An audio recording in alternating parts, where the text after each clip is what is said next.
Жаңы шайман интернеттен көріп жасадық. Ustalarga удобно болуш үшін. Bir жағымен ұры өреді. Екінші жағымен тазалай өреді.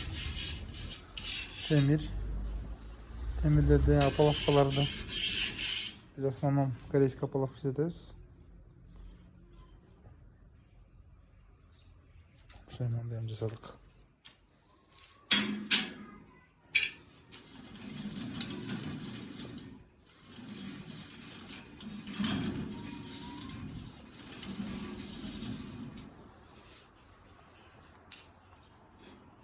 Ardından suyundurganda şu апалапка тазаланып өтө